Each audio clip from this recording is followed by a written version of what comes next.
Hello friends, कैसे हैं आप लोग। चलिए फिर क्लासेस हम लोग अपना कंटिन्यू करते हैं। जैसा कि आप लोगों को पता है इकॉनमी का हम क्लास कर रहे हैं। आज ये क्लास 2 है, ठीक है। तो सबसे पहले वेलकम टू चॉक बोर्ड, और जो हमारा टैगलाइन है चलो पढ़ते हैं। तो चलिए हम लोग पढ़ाई शुरू करते हैं, ठीक है। तो ये हमारा दूसरा लेक्चर होगा इकॉनमी जो हमने स्टार्ट किया है, कंप्लीट इकॉनमी।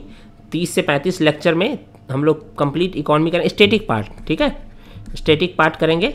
बाद में क्या होगा, जब एग्ज़ाम नज़दीक आएगा तो हम लोग इसके करंट पार्ट को भी स्टार्ट करेंगे, ठीक है। जिसमें आपका प्राइमरली क्या होगा, एक तो फिर साल भर का इकॉनमी से करंट अफेयर्स होगा, और दूसरा फिर प्लस क्या होगा, एक इकोनॉमिक सर्वे होगा, ठीक है। फिर शुरू करते हैं हम लोग। अब हम लोग इवोल्यूशन ऑफ मनी कर रहे थे, जिसमें हमने बार्टर सिस्टम देख लिया था, और गोल्ड कॉइन जो हम लोग फुल बॉडीड कॉइन के अंतर्गत देखे थे, फुल बॉडीड कॉइन, और मेटालिक कॉइन जो हम लोगों ने देखा था किसके तहत, टोकन कॉइन के अंदर देखा था, ठीक है। उसके बाद पेपर मनी भी देख लिया था। पेपर मनी एक टाइप का टोकन कॉइन ही है, क्योंकि जो 100 रुपये का नोट होता है उसके ऊपर जो 100 रुपये अंकित होता है उसका अंकित वैल्यू, अंकित मूल्य है 100 रुपये। अदरवाइज अगर वो 100 रुपये मिट जाए तो उस पेपर का कोई वैल्यू है नहीं, ठीक है। यहाँ तक हम लोग देख चुके थे। उसके बाद हमने देखा था क्या, फिएट मनी देखा था और लीगल टेंडर देखा था। फिएट मनी में हमने क्या देखा था, फिएट मनी में देखा था कि जो सेंट्रली कमांड अथॉरिटी के द्वारा या गवर्नमेंट या कोई मोनार्की किंग के द्वारा जारी जो मुद्रा होता है, जो पैसा होता है, वो क्या है, फिएट मनी कहलाता है। जो मनी जारी करता है सेंट्रली कमांड अथॉरिटी, वो क्या कहलाता है, फिएट मनी कहलाता है। और लीगल टेंडर कि with in a certain territory, जिस पैसे को, जिस मुद्रा को ट्रांजैक्शन में लेने से कोई इनकार नहीं कर सकता है, उसे क्या कहते हैं, लीगल टेंडर कहते हैं। लीगल टेंडर में हमने दो चीज़ देखा था, लिमिटेड लीगल टेंडर और अनलिमिटेड लीगल टेंडर देखा था। उसके अलावा हमने क्या देखा था, हमने देखा था डिमोनेटाइजेशन देखा था। उसके बाद रीडिनोमिनेशन देखा था, वो ईरान का तोमान के संदर्भ में। तो हम लोग बेसिकली यहाँ तक देख चुके हैं। आज हम लोग क्या शुरू करेंगे, बैंक मनी शुरू करेंगे, ठीक है। बैंक मनी में उसके बाद थोड़ा डिजिटल पेमेंट देखेंगे। देख लेते हैं आज हम लोग क्या पढ़ने वाले हैं। आज बेसिकली हम लोग पढ़ने वाले हैं, 3 चीज़ पढ़ने वाले हैं। बैंक मनी पढ़ने वाले हैं, डिजिटल पेमेंट पढ़ने वाले हैं, और क्रिप्टो करेंसी पढ़ने वाले हैं। आज का वीडियो उतना लंबा नहीं हो, कल का 45 मिनट का वीडियो हो गया था लंबा। पहला वीडियो था तो मुझे अंदाज़ा नहीं मिला कि हम लोग लगभग कितना पढ़ लिए हैं। तो कोई ना, हम कोशिश करेंगे कि इसको अंडर 30 भी नहीं, 25 मिनट के अंदर ही रखें, ठीक है। 25 मिनट के नीचे ही रखें। तो फिर ठीक है, चलिए शुरू करते हैं हम लोग। बैंक मनी, डिजिटल पेमेंट और क्रिप्टो करेंसी आज कंप्लीट करते हैं। बैंक मनी में सबसे पहले हम लोग देखते हैं 2 चीज़, चेक और DD. DD means demand draft, ठीक है। चेक सबसे पहले देखते हैं। चेक सिंपली, चेक तो समझते ही हैं कि कोई व्यक्ति जो अगर यदि किसी ने कोई गुड्स या सर्विस परचेज किया है तो वो क्या करे, पेमेंट कैश बना करके ये चेक में कर दे। कैश चेक में पेमेंट करने से क्या होता है, कई सारे फायदे और नुकसान तो हैं, इस पर क्या ही बात करना। फ़ायदा आप लोगों को पता ही है कि सरकार को फ़ायदा होगा कि अगर शहरी लोग चेक में अगर पेमेंट करने लगे तो पहले तो फॉर्मलाइज हो जाएगा इकॉनमी, सबको पता चलेगा, सरकार को सॉरी पता रहेगा कि इकॉनमी में कि कैसा ट्रांजैक्शन हो रहा है, किस टाइप का ट्रांजैक्शन हो रहा है, किसके पास कितना पैसा है। एक उसके बाद आरबीआई को प्रिंटिंग का खर्च कम हो जाएगा, फेक मनी की समस्या कम हो जाएगी, वगैरह वगैरह, बहुत सारा फ़ायदा है, ठीक है। तो सबसे तो चेक जो ये है। उसके बाद एक डिमांड ड्राफ्ट है, दोनों को देख लेंगे, पहले चेक को देख लेते हैं। चेक देखते हैं। चेक का सबसे पहले तो देखिए, लॉर्ड रिपन के टाइम में हम लोग देख लेते हैं नेगोशिएबल इंस्ट्रूमेंट एक्ट 1881 सबसे पहले देख लेते हैं।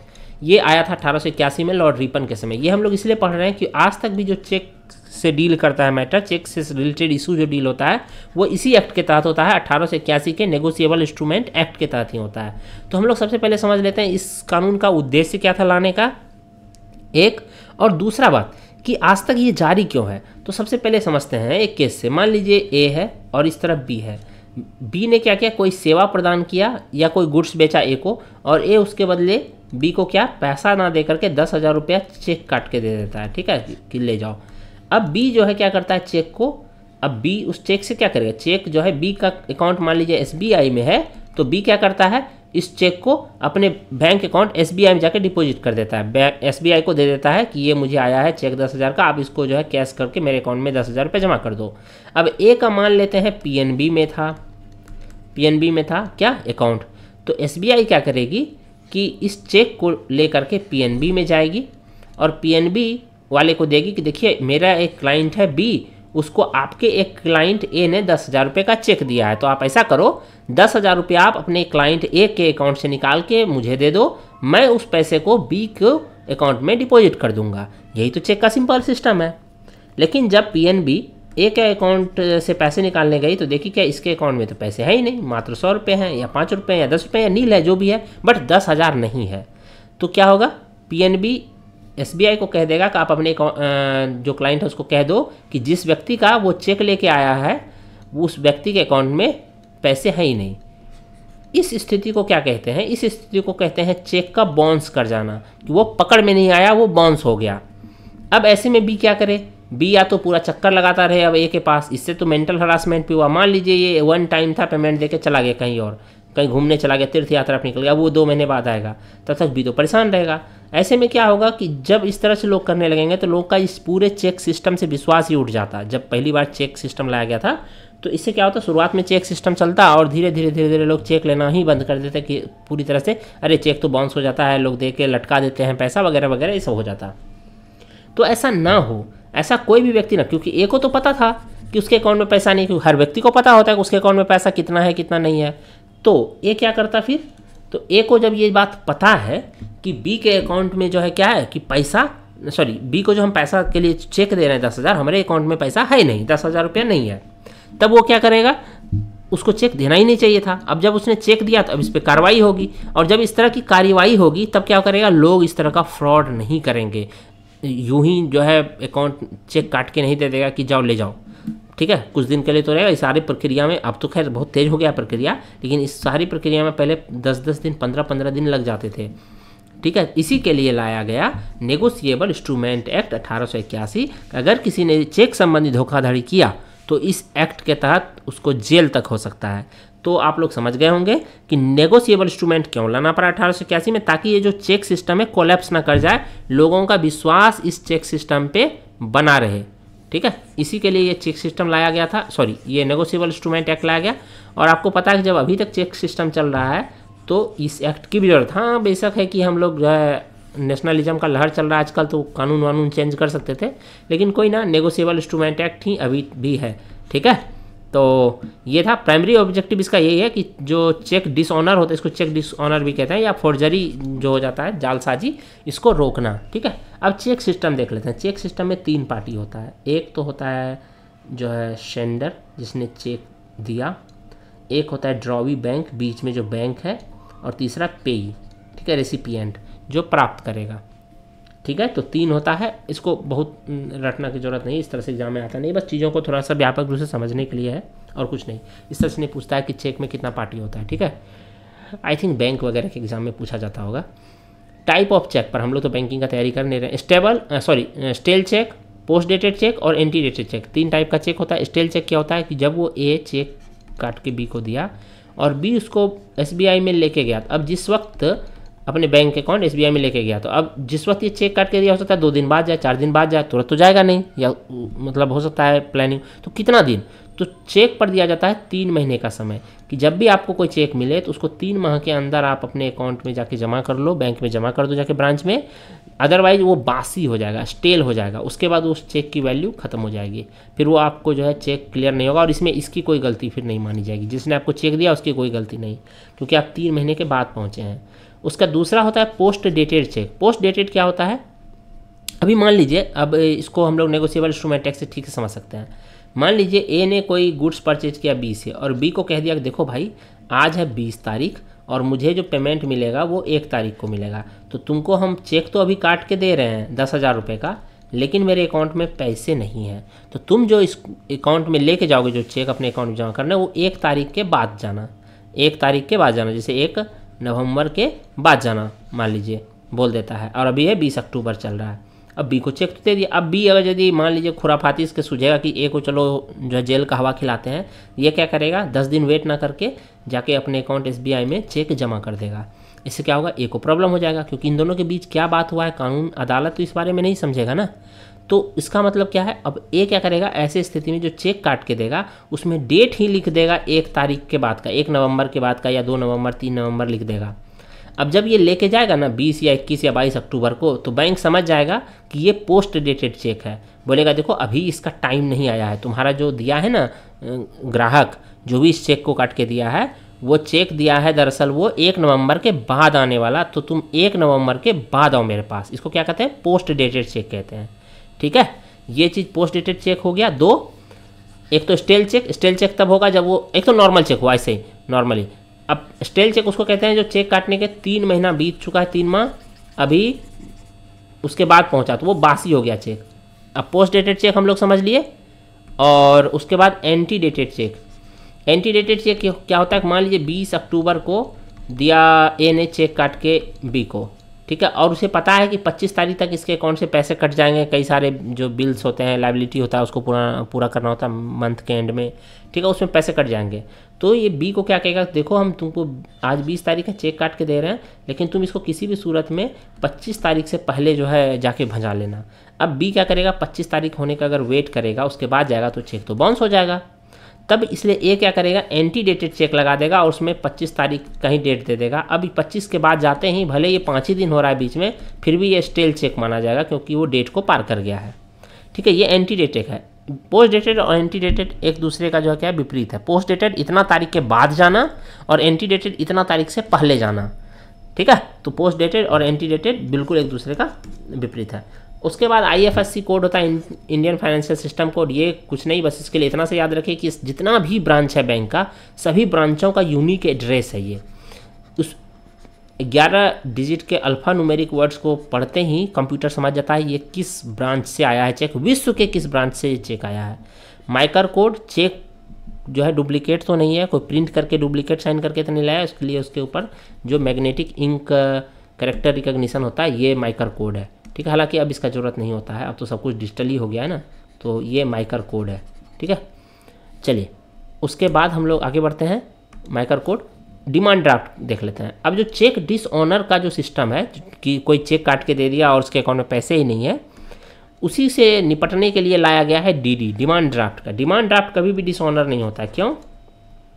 क्योंकि अगर डिमांड ड्राफ्ट में 10,000 ए को बी को देने हैं तो ए को पहले अपने अकाउंट बैंक में जाना होगा और बैंक में जाके कहना होगा कि देखो हमको डिमांड ड्राफ्ट बी के नाम का बना दो 10,000 का, DD बना दो 10,000 का, ठीक है, बी के नाम का, हमको बी को पेमेंट करना है। तो बैंक क्या करेगा, जो इसका PNB में अकाउंट था तो PNB वाले क्या करेंगे, इससे 10,000 लेंगे या इसके अकाउंट से 10,000 डिडक्ट कर लेंगे और एक बी के नाम का DD बना के इसे दे देंगे। और PNB वाले क्या करेगा, उस पैसे को अपने पास रखा रहेगा और जब बी को DD प्राप्त हो जाएगा और बी जब उस DD को लेके जाएगा बचाने के लिए तो PNB वाला क्या करेगा, बी को वो 10,000 रुपया दे देगा।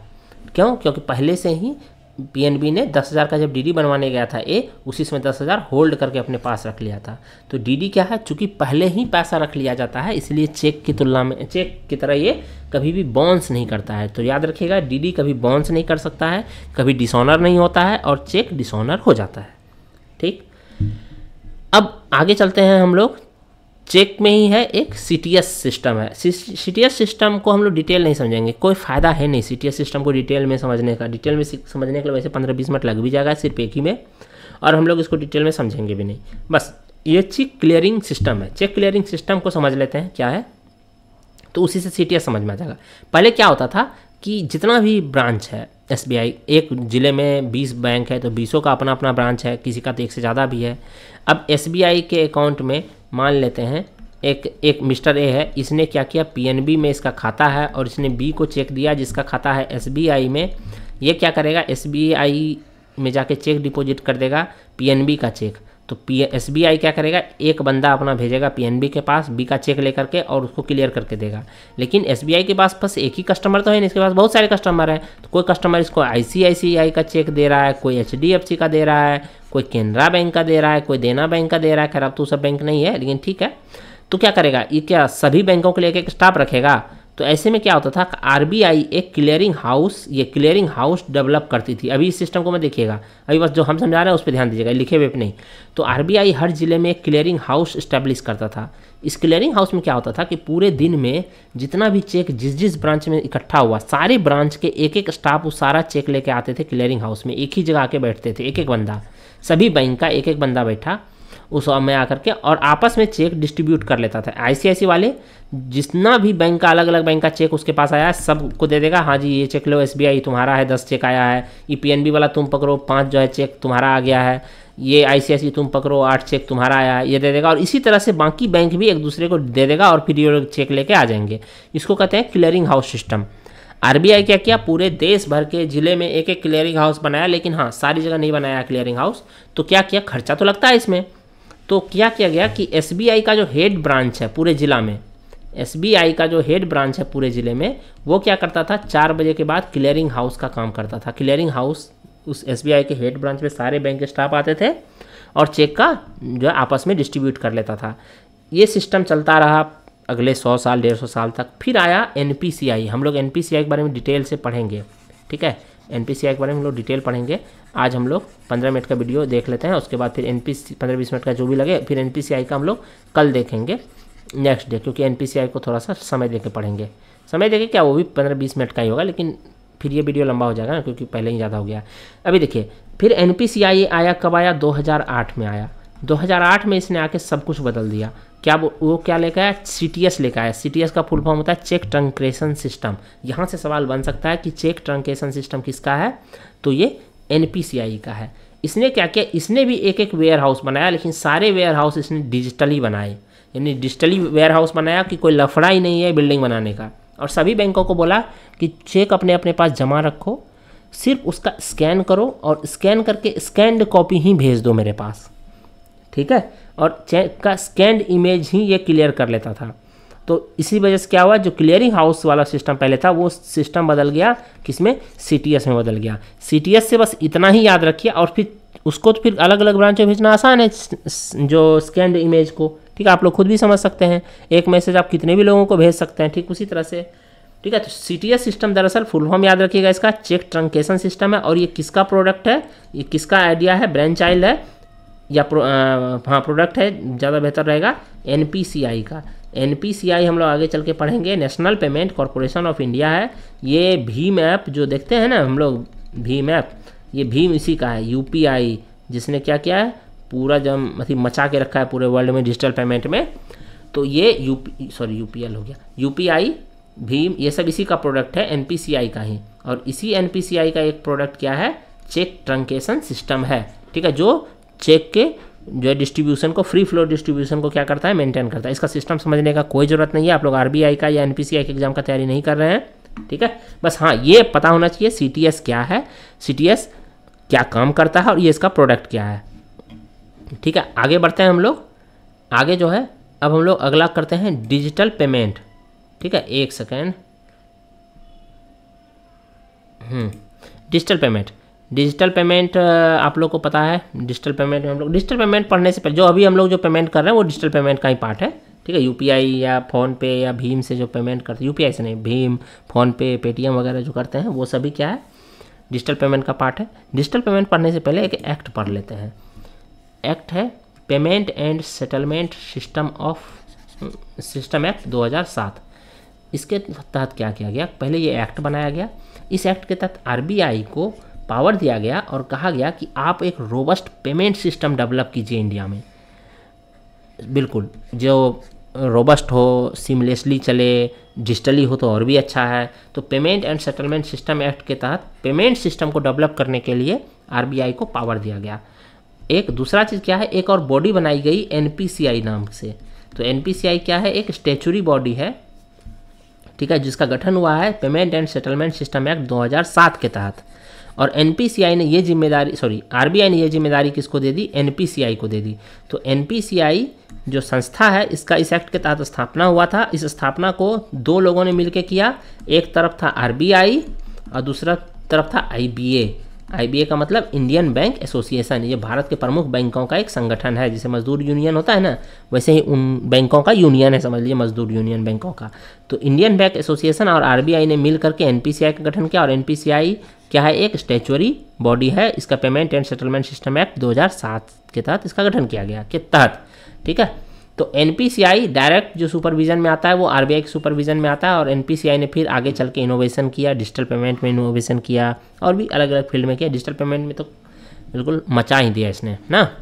चलिए हम लोग डिजिटल पेमेंट में देख लेते हैं थोड़ा सा। अब देखिए एनपीसीआई जब आया तो एनपीसीआई को जो कहा गया था कि एक काम करते हैं, इसको यहीं रहने देते हैं हम लोग। डिजिटल पेमेंट हम लोग कल मतलब नेक्स्ट वीडियो से कर लेंगे। अभी के लिए हम लोग payment and settlement system act ये देख लिया, एनपीसीआई की स्थापना हो गई, क्योंकि फिर इसको देखेंगे ना डिजिटल पेमेंट जो है। तो उसके में पहले डिजिटल पेमेंट में क्या चल रहा था, पहले नेफ्ट और आरटीजीएस चल रहा था, और एनपीसीआई आकर के क्या किया, आईएमपीएस लेके आया, ठीक है, इमीडिएट पेमेंट सर्विस। उसके बाद फिर हम लोग पढ़ेंगे एनपीसीआई के बारे में। तो ऐसा करते हैं हम लोग डिजिटल पेमेंट से हम लोग रहने देते हैं। इनफैक्ट हम लोग डिजिटल पेमेंट से ही पढ़ते हैं अगले दिन से। हालांकि payment and settlement system act तो पढ़ ही लिए हैं, इसमें तो कुछ है नहीं, पर कोई ना, थोड़ा रिवाइज कर लेंगे। तो नेक्स्ट वीडियो से शुरू करते हैं। नेक्स्ट वीडियो में हम लोग क्या करेंगे, डिफरेंस देखेंगे कि जो पहले डिजिटल पेमेंट हम लोग करते थे, फिर एनपीसीआई आने के बाद जो डिजिटल पेमेंट आया, तो दोनों ही डिजिटल पेमेंट में क्या अंतर है। उसके बाद फिर एनपीसीआई को थोड़ा डिटेल में देख लेंगे, इसके अलग अलग प्रोडक्ट को देख लेंगे, ठीक है। यूपीआई को थोड़ा ठीक से देख लेंगे। यूपीआई को देखने के बाद उसके बाद फिर भीम वगैरह देख लेंगे, ठीक है। तो हम लोग नेक्स्ट क्लास में देखते हैं अभी के लिए, ठीक है। फिर तो थैंक यू, मिलते हैं हम लोग नेक्स्ट क्लास में। बस आप लोग पढ़ते रहिए, सारा जो कंप्लीट वीडियो जाएगा 30 से 35 वीडियो में पूरा इकोनॉमिक्स हो जाएगा आप लोग का स्टैटिक पार्ट, फिर दोबारा से कहीं से भी पढ़ने का जरूरत है नहीं, ठीक है। चलिए फिर मिलते हैं फिर।